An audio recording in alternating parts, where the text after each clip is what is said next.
Recently, I was a guest on the Appraisal Report webinar, and Brian Reynolds asked if the Solomon Depreciated Cost method had been validated with regression. Here's Brian.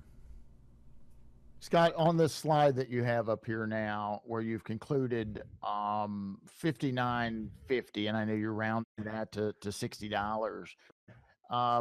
Have you went through this and actually tested this?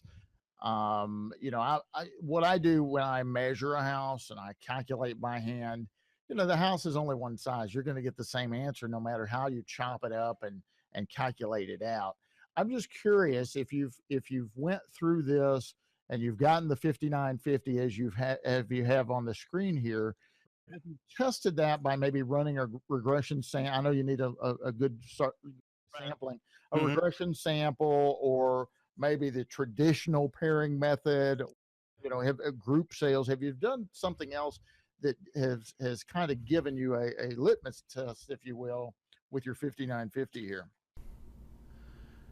My answer was incomplete, so I thought it was time to show some feedback we got from one of our users who did that, and then do a quick demo of regression and compare that to Solomon with the same sample. Don Schaffer from Clemens, South Carolina wrote that Solomon results were spot on compared to Redstone's regression analysis program. Here is a regression of some newer houses in my hometown. I'm using a sample of newer houses because remaining economic life is easier to estimate in a newer house. This is all single-family sales in the past year, built in Eagan, Minnesota between 2005 and 2015. Click Results. Select all and click on Stats to find the average year built. We know that remaining economic life should be close to 63 years, assuming quality in the Q3 range, where economic life is specified in the cost book as 70 years.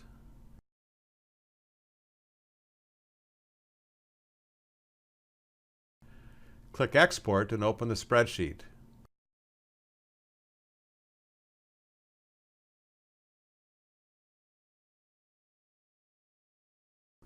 First, let's fix the headings.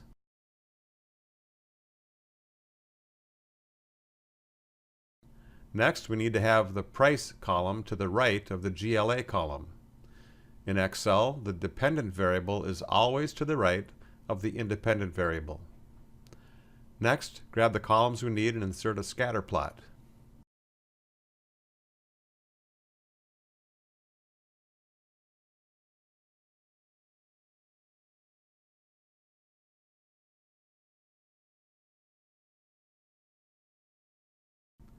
Add the trend line and equation. The number we want is right here, 102, which in this case is the effect on price of 1 square foot of GLA. From what I know in my market, these are most likely in the Q3 to Q4 range.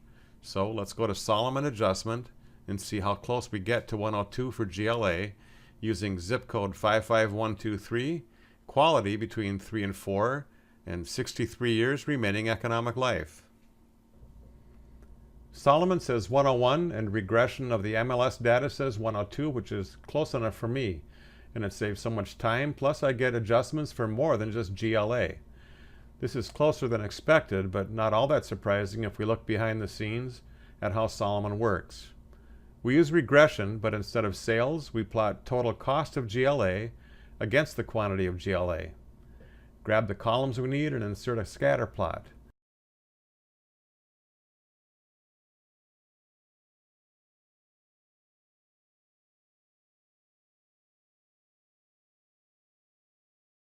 Add the trend line, and we get an excellent fit because there is no noise in the cost data.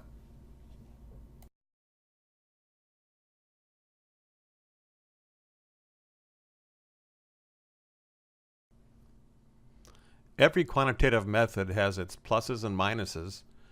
Paired sales are the gold standard, but there are many times when they just don't exist. Regression is widely used, certainly not limited to the appraisal profession, but sample fit and sample size pull in opposite directions and can leave you with a difficult choice between a robust sample size and relevance to a specific assignment. The Solomon method of automating depreciated cost eliminates the sample problems you may encounter along the way, and we think you will find it very useful. USPAP recognizes depreciated cost, and we make it easy for you.